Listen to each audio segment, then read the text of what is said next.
Seethakka CM Revanth Reddy టీంలో కీలక వ్యక్తి, పైగా రాష్ట్ర మంత్రి.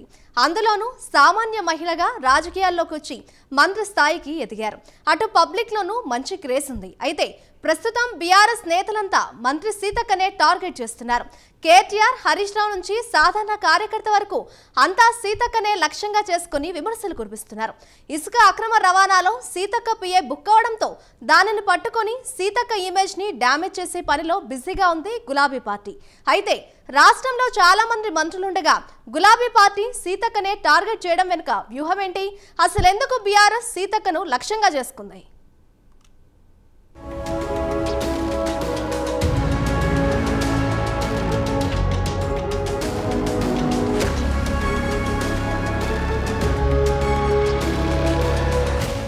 మంత్రి సీతక్కను బీఆర్ఎస్ కొద్ది రోజులుగా టార్గెట్ చేస్తోంది. ఇసుక అక్రమ రవాణా వెనుక సీతక్క హస్తముందంటూ అప్పట్లో ఆరోపణలు గుప్పించిన బీఆర్ఎస్ ఇటీవల ముగిసిన అసెంబ్లీ బడ్జెట్ సమావేశాల్లోనూ విమర్శలు ఎక్కుపెట్టింది. తాజాగా కాంగ్రెస్ పాలనలో పంచాయతీలు నిర్లక్ష్యానికి గురవుతున్నాయని సీతక్క సంబంధిత శాఖపై హరీష్ రావు విమర్శలు చేశారు. కాంగ్రెస్ 9 నెలల పాలనలో పంచాయతీలకు 9 పైసలు కూడా ఇవ్వలేదని సెటైర్లు వేశారు. కేంద్రం విడుదల చేసిన నిధులు ప్రభుత్వం దారి మళ్లించిందని ఆరోపించారు. ఈ విషయంపై మంత్రి సీతక్కను హరీష్ రావు ప్రశ్నించారు. తాము అబద్ధం చెబుతున్నామని మంత్రి సీతక్క చెప్పడం తగదని, ఈ ప్రభుత్వం వాస్తవాలు గుర్తించి సమస్యలు పరిష్కరించకపోగా ప్రతిపక్షాల గొంతు నొక్కే ప్రయత్నం చేస్తోందని ఆరోపించారు.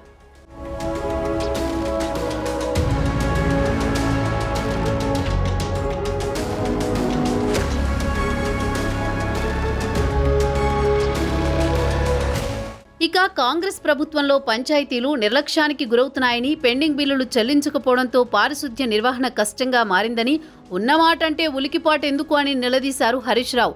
పారిశుద్ధ్య లోపం కారణంగా గ్రామాల్లో సీజనల్ వ్యాధులు ప్రబలి ప్రజలు అనారోగ్యం పాలవుతున్నారన్నారు. పంచాయతీ కార్మికులకు 2 నెలలుగా జీతాలు ఇవ్వలేదని, జడ్పీటీసీ, ఎంపీటీసీలకు 8 నెలల గౌరవ వేతనాలు ఇవ్వలేదని మండిపడ్డారు.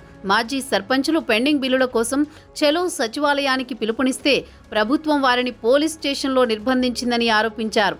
ఉపాధి హామీ, హెల్త్ మిషన్ వంటి పథకాలకు కేంద్రం నుంచి వచ్చిన 2100 కోట్లు గ్రామాలకు ఇవ్వకుండా ప్రభుత్వం దారి మళ్లించిందని, 15వ ఆర్థిక సంఘం నిధులు 500 కోట్లను పంచాయతీలకు ఇవ్వకుండా ఆపలేదా అంటూ ఈ విషయాలపై సీతక్క సమాధానం చెప్పాలని హరీష్ రావు డిమాండ్ చేశారు.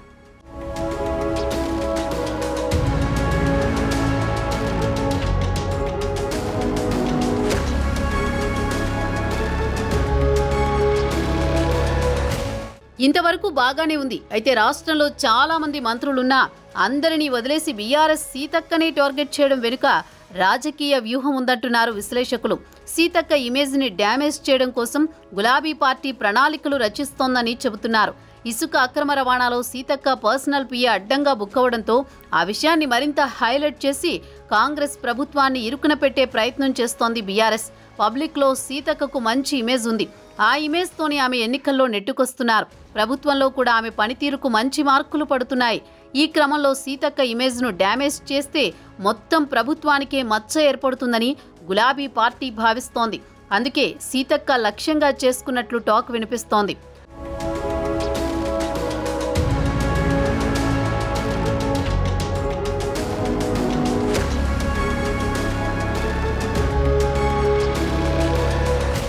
మరోవైపు సీతక్కను బీఆర్ఎస్ వరుసగా టార్గెట్ చేయడం పట్ల రాజకీయ వర్గాల్లోనూ విస్తృతంగా చర్చ జరుగుతోంది. పలువురు మంత్రులపై బీఆర్ఎస్ నేతలు విమర్శలు చేస్తున్నా అదే పరంపర కొనసాగించడం లేదు. కానీ సీతక్క విషయంలోనే ఒకరు అందుకున్నాక మరొకరు అందుకుంటుండడం చర్చనీయాంశమవుతుంది.